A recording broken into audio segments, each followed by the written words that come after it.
स्वागत है आप सभी का उत्तराखंड के बुलेटिन में। मैं हूं आपके साथ ज्योति। रुक करेंगे खबरों का। मुख्यमंत्री पुष्कर सिंह धामी ने हरिद्वार के सीसीआर सभागार पहुंचकर विश्व की सबसे बड़ी कांवड़ यात्रा को लेकर अधिकारियों से बैठक की और अधिकारियों को कांवड़ से संबंधित निर्देश दिए। वहीं बैठक में मुख्य सचिव, कमिश्नर, आईजी, डीएम, एसएसपी समेत आला अधिकारी मौजूद रहे। बता दें कि 3 जुलाई से कांवड़ यात्रा शुरू हो रही है।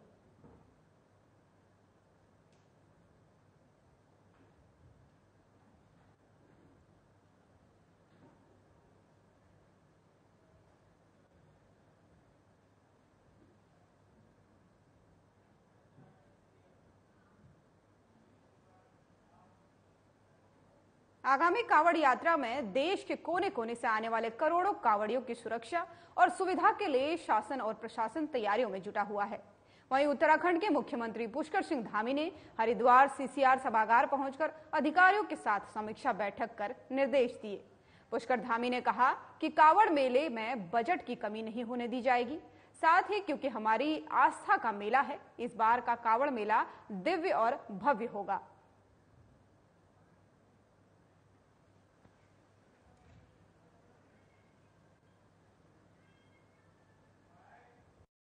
पिछले दिनों से जो सभी विभाग सभी तैयारियां कर रहे थे, उसकी तैयारियों को लेकर ये आज एक समीक्षा करी है। हम लोगों ने आपस में चर्चा करी है और सभी विभागों ने अपने अपने प्रेजेंटेशन दिए हैं, अपनी तैयारियां बताई हैं। उसके साथ साथ हमारे सभी जनप्रतिनिधियों ने अपने सुझाव रखे हैं और मेला बहुत शानदार होगा। पिछले वर्ष जो रिकॉर्ड बना था मेले का, इस वर्ष वो रिकॉर्ड टूटेगा और मेला अच्छा होगा, सभी के लिए सरल होगा, सुगम होगा, सबकी यात्रा अच्छी होगी। तो सब व्यवस्थाएं बना दी गई हैं। बजट की कोई कमी मेले के लिए नहीं पड़ने वाली है। ये हमारा आस्था और श्रद्धा का मेला है। कांवड़ मेला पूरे भारतवर्ष के लोगों का मेला है, इसलिए बजट की कहीं कोई कमी आने वाली नहीं है।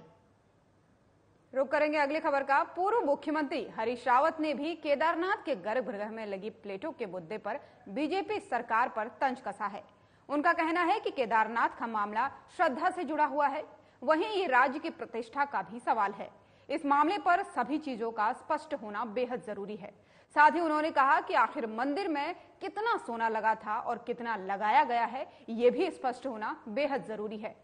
उन्होंने ये भी कहा कि जब भी केदारनाथ के विषय में बीकेटीसी और बीजेपी से सवाल किया जाता है तो सरकार का ये बहाना होता है कि हिंदुत्व और सनातन धर्म पर हमला किया जा रहा है।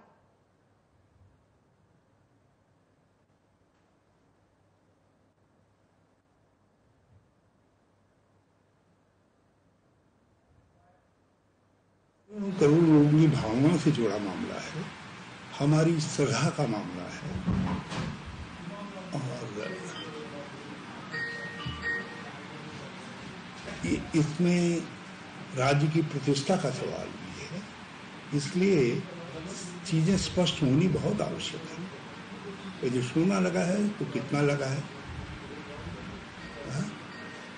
और माता को लेकर के जो भ्रम है और क्या तय हुआ था, वो सब चीजें खुलासा होनी चाहिए।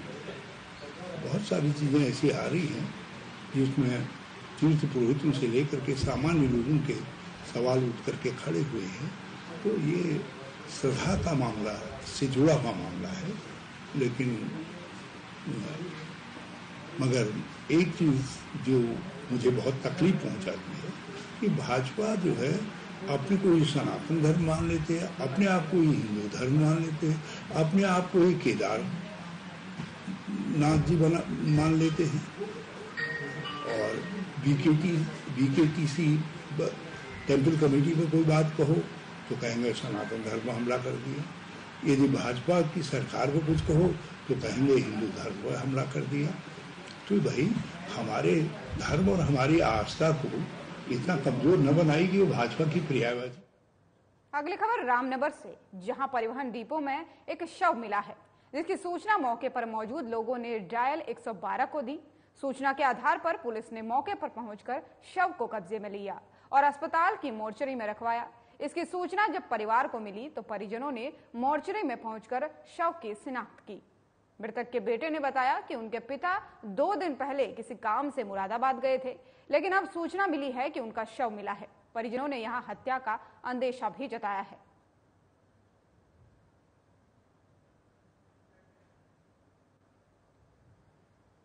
तो खबर रामनगर से है, जहां परिवहन डिपो पर एक शव मिला है, जिसके बाद से पुलिस ने शव को कब्जे में लेकर उसे मोर्चरी में रखवाया, जिसका पोस्टमार्टम होना है। मौके पर पहुंचे परिजनों ने बताया, उन्होंने हत्या की आशंका जताई है। उन्होंने बताया कि मृतक के बेटे ने बताया कि उनके पिता 2 दिन पहले घर से गायब हुए थे, जिसके बाद से आज उनके शव की शिनाख्त की गई है।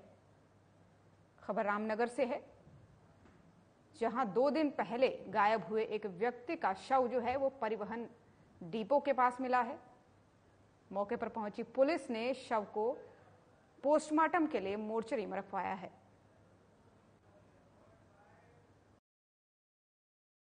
ये 2-3 दिन पहले मुरादाबाद गए थे बहन के वहाँ, और वहाँ से शाम के टाइम चले हैं। ये सीधा पता नहीं कि रोडवेज से आए होंगे। और वहाँ आने के बाद मेरे को मम्मी को दिखाने में आज सुबह यहाँ पे आया हूँ, तो मुझे पता चला है कि ऐसे ही मेरे पापा की बॉडी वहाँ मिली है। अब मुझे ये पूरी वो नहीं पता चल रहा है कि कैसे मिली है, क्या मिली है, किस चीज़ में मिली है। तो जब मैंने पापा को देखा तो मुझे लगा इनके पैर में पट्टी लगी थी, और ये चोट इनके पहले थी नहीं। अब किस वजह से वो पट्टी लगी है ये मुझे जानना है। ये मुझे कोई संधि वो लग रही है, तो इसलिए पूरी वो चाहता हूँ, इसके लिए जानकारी मिले, कार्रवाई चाहता हूँ जी। तहरीर अभी देनी भी देती। देखिए, रात को करीब 2 बजे 108 के माध्यम से पुलिस को ये सूचना प्राप्त हुई थी कि एक वृद्ध व्यक्ति की अचानक तबीयत खराब हो गई है, जिन्हें 108 के माध्यम से सरकारी अस्पताल में एडमिट करवाया गया था, जहां चिकित्सकों के द्वारा उन्हें मृत घोषित कर दिया गया है। इनकी शिनाख्त राम सिंह पुत्र भगत सिंह निवासी पुछड़ी रामनगर के रूप में हुई है, और पंचायतनामे की कार्रवाई की जा रही है। पोस्टमार्टम रिपोर्ट प्राप्त होने के बाद ही मृत। रामनगर के रानीखेत रोड 309 पर स्थानीय शासनिक प्रशासनिक अधिकारियों की संयुक्त टीम द्वारा बीते कई दिनों से अतिक्रमण हटाओ अभियान चलाया जा रहा है। अभियान के तहत टीम ने काफी सामान भी जब्त किया है। इसके बावजूद अतिक्रमणकारी अतिक्रमण करने से चूक नहीं रहे हैं, जिसके चलते संयुक्त टीम ने मौके पर पहुंचकर कई रेहड़ी ठेला वालों का सामान जब्त कर रोड के किनारे खड़े वाहनों को हटाया है। वहीं कुछ वाहनों के चालान भी काटे गए हैं। तो वहीं तहसीलदार विपिन पंत ने बताया कि ये कार्रवाई जारी रहेगी।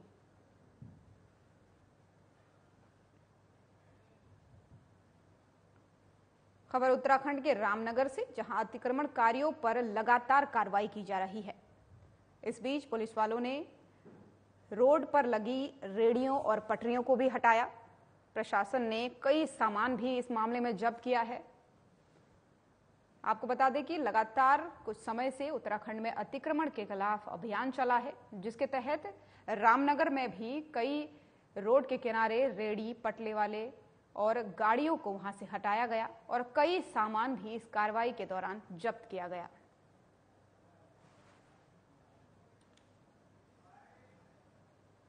रानीखेत रोड में नगर पालिका और प्रशासन ने एक जॉइंट अपनी ड्राइव चलाई है, और उसके तहत जो अनऑथराइज वेंडर्स हैं, जहाँ पर भी अनऑथराइज वेंडर्स दिखे हैं उनकी जो रेहड़ियाँ हैं वो जब्त करके कुछ के विरुद्ध चालान भी किया गया है, और भविष्य में भी इसी तरह की कार्रवाई की जाएगी।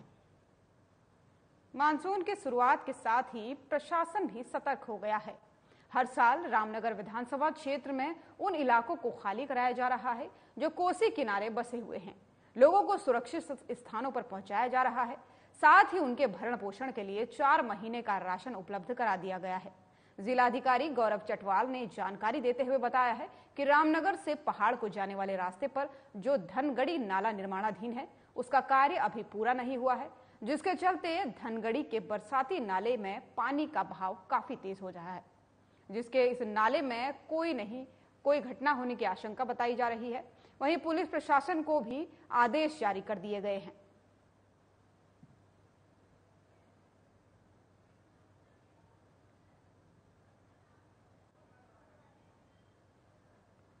तो खबर रामनगर से है, जहां 4 महीने का राशन उपलब्ध करा दिया गया है उन लोगों को जहां कोसी नदी का पानी पहुंचने की संभावना है। कोसी नदी के किनारे बसे कई गांवों को खाली करा दिया गया है। मानसून की आशंका के चलते प्रशासन ने अलर्ट जारी किया है। जिसके बाद सतर्कता बरतते हुए इन लोगों को करीब 4 महीने का मुफ्त राशन दे दिया गया है।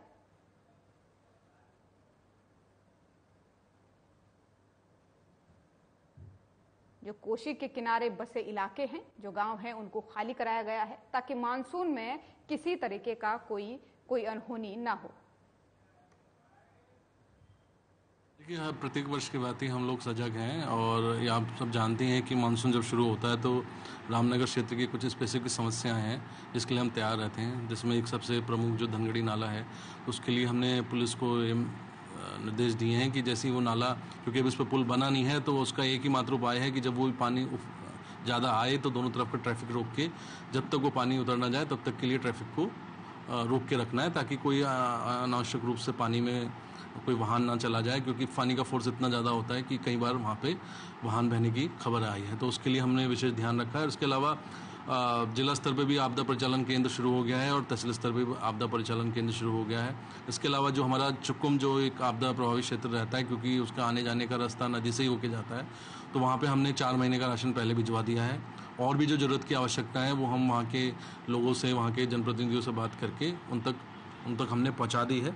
और यदि अगर कोई ऐसी स्थिति आएगी तो उसके लिए भी हम रेडी हैं। जैसे लास्ट उत्तराखंड में मानसून ने दस्तक दे दी है और देर रात से मूसलाधार बारिश हो रही है, जिससे तापमान में भी भारी गिरावट आ गई है और एक बार फिर लोगों को गर्म कपड़ों का सहारा लेना पड़ रहा है। वहीं इन दिनों पर्यटक सीजन भी चरम पर है और हजारों की संख्या में पर्यटक मसूरी घूमने आए हुए हैं। यहाँ के मौसम में वे जमकर आनंद ले रहे हैं। मौसम विभाग के अनुसार उत्तराखंड में मानसून पहुंच चुका है और 3 दिनों तक भारी बारिश का अलर्ट भी जारी कर दिया गया है। बारिश से जहां स्कूली छात्र छात्राओं को परेशानी का सामना करना पड़ रहा है, तो वहीं शहर में चल रहे निर्माण कार्य भी बाधित हो रहे हैं। बताते चले कि इन दिनों मसूरी की ऐतिहासिक माल रोड के सुधारीकरण का काम भी चल रहा है, जिस पर बारिश के कारण कार्य नहीं हो पा रहा है। ऐसे में लोक निर्माण विभाग के लिए ये काफी चुनौतीपूर्ण है।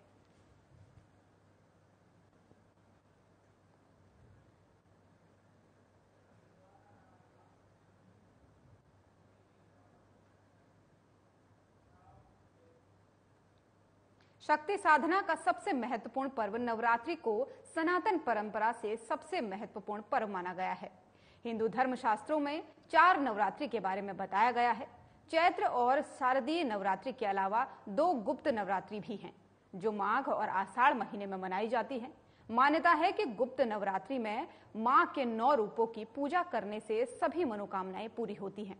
तो वहीं आषाढ़ नवरात्रि के मौके पर हरिद्वार खड़खड़ी के आश्रम में भागवत महापुराण कथा का आयोजन किया जा रहा है, जिसमें देश के कोने कोने से आए श्रद्धालु मां की आराधना कर रहे हैं।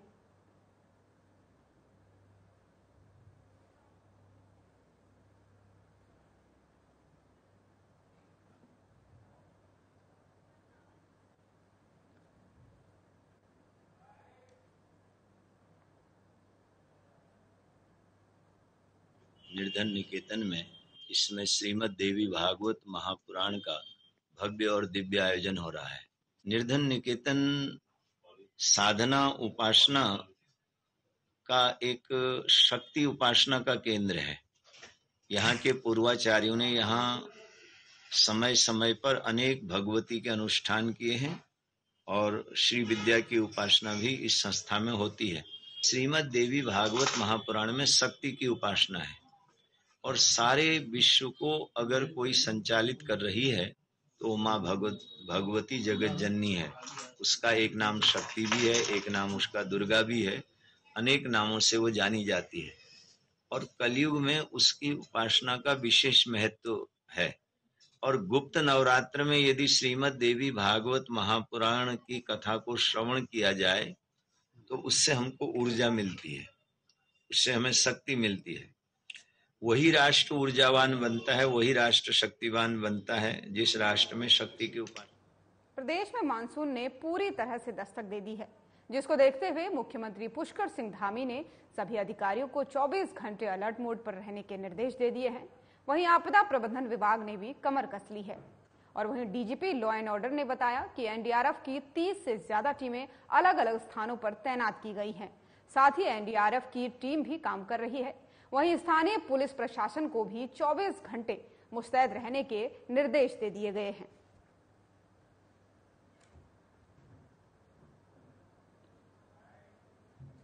हुआ है उसको लेकर आज आपदा प्रबंधन में जाकर जानकारी ली है। सभी जिलों से भी बात की है, आपदा प्रबंधन के अधिकारियों से भी बात की है कि सबका आपस में कोऑर्डिनेशन बना रहे, आपस में सब एक साथ तालमेल के साथ कोई भी स्थिति हो उस स्थिति के लिए निपटने के लिए, उस स्थिति से पार पाने के लिए सक्षम हो। और जगह जगह रास्ते बंद हो जाते हैं और रास्ते खोले जाएँ। बहुत सारी जगह पर जो बरसात से पहले नाले बंद हो जाते हैं उन सभी को साफ किया है। सभी जिलाधिकारियों से भी बात की है कि सब लोगों को अलर्ट मोड पर रहना है।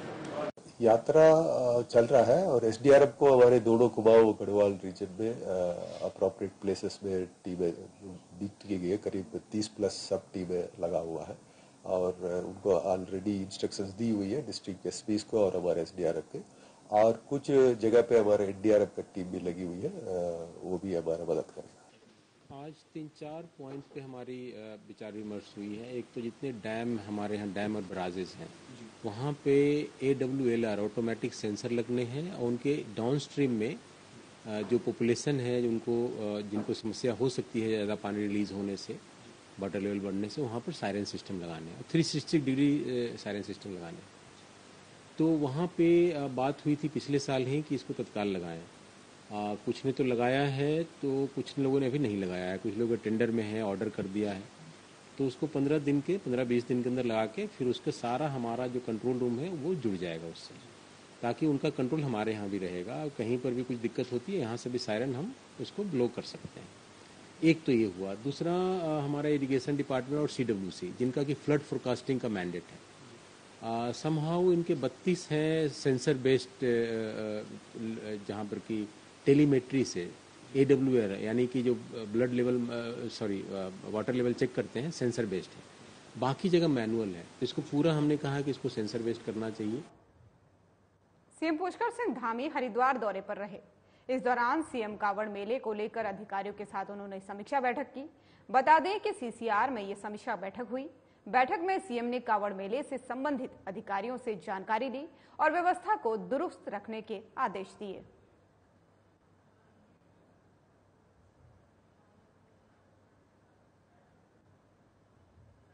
कांवड़ मेले को लेकर समीक्षा बैठक की गई। इस समीक्षा बैठक में मुख्यमंत्री पुष्कर सिंह धामी शामिल रहे। उन्होंने बताया कि उन्होंने सभी अधिकारियों को इस दौरान निर्देश दिए कि कांवड़ मेले को लेकर जो भी तैयारियां हैं वो सब दुरुस्त की जाए, किसी भी तरीके की चूक नहीं रहने के उन्होंने निर्देश दिए हैं। हरिद्वार में ये बैठक की गई। कांवड़ मेले की तैयारियों को लेकर ये समीक्षा बैठक की गई, जिसमें मुख्यमंत्री पुष्कर सिंह धामी ने अधिकारियों को निर्देश दिए कि इस यात्रा के दौरान किसी तरीके की सुरक्षा में कोई भी चूक न रहे।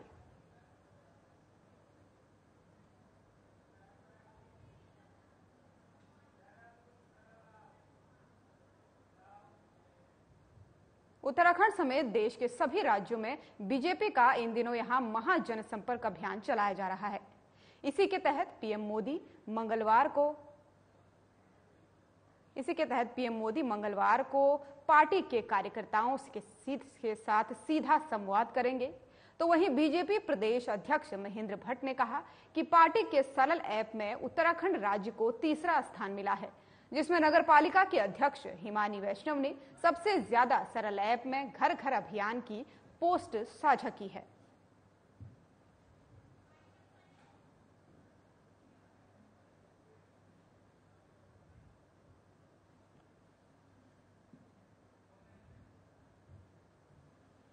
तो पीएम मोदी कार्यकर्ताओं से सीधा संवाद करेंगे। देहरादून में बीजेपी का महाजनसंपर्क अभियान होना है, जिसके तहत पीएम मोदी बीजेपी कार्यकर्ताओं से सीधा संवाद करेंगे। 2024 को लेकर ये तैयारियां हैं, जिसमें बीजेपी पूरे देश भर में महाजनसंपर्क अभियान चला रही है और इसी अभियान के तहत अब उत्तराखंड में पीएम मोदी कार्यकर्ताओं से सीधा संवाद करेंगे।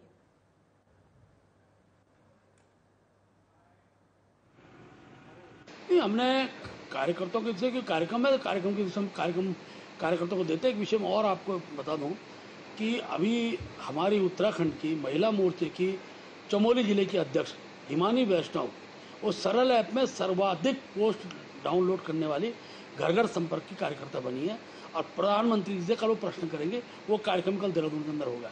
तो हर आयाम के कार्यकर्ता जिस रूप में पूरे देश के अंदर ऐसे 10 कार्यकर्ताओं का चयन हुआ है जिन्होंने घर घर संपर्क को बहुत। आईडीपीएल का आवासीय कॉलोनी में रहने वाले लोगों को बेघर होने से बचाने के लिए कांग्रेस सड़क पर उतर गई है। आज कांग्रेसियों ने तहसील में आईडीपीएल के लोगों के साथ मिलकर धरना प्रदर्शन किया। मौके पर पूर्व मुख्यमंत्री हरीश रावत पहुंचे। उन्होंने लोगों को संबोधित करते हुए कहा कि कांग्रेस के शासनकाल में आईडीपीएल की आवासीय कॉलोनी को खाली होने से बचाने के लिए हर संभव प्रयास किए गए। उसी का नतीजा है कि आज भी आईडीपीएल की आवासीय कॉलोनी में लोग रह रहे हैं, लेकिन भाजपा सरकार लोगों को छत देने के बजाय उन्हें बेघर करने की कोशिश कर रही है। विपक्ष आईडीपीएल की आवासीय कॉलोनी में रहने वाले लोगों के साथ है। साथ ही हरीश रावत ने दावा किया कि लोगों को बेघर होने से बचाने के लिए कांग्रेस धरना प्रदर्शन अनशन करने से पीछे नहीं हटेगी। मौके पर कांग्रेस नेता जयेंद्र रमोला, राजपाल खरोला और राकेश मिया ने लोगों को आश्वासन दिया कि उनके साथ अन्याय नहीं होने दिया जाएगा।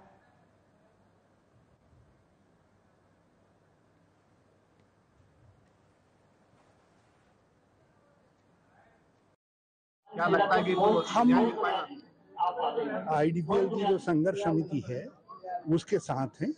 कांग्रेस पूरी शक्ति के साथ उनके साथ खड़ी रहेगी और मैंने डीएम महोदया से बात भी की है कि भाई ये विड्रॉ करिए जो ये लाइट काटने का है और मुख्यमंत्री को सजेस्ट करिए कि वो संघर्ष समिति को बुला करके इस मामले का समाधान करें। और मुख्यमंत्री से मैं आग्रह करने जा रहा हूँ कि भाई आईडीपीएल का संचालन करने का निर्णय, और यदि आप संचालन करने में असमर्थ हैं तो फिर इनके जो वहाँ रह रहे हैं उन लोगों की समस्या का समाधान करिए, जो मांग उनकी है उसको स्वीकार करिए और बाकी जमीन का क्या उपयोग करना है वो ऋषिकेश। और उत्तराखंड की खबरों में फिलहाल इतना ही। नमस्कार।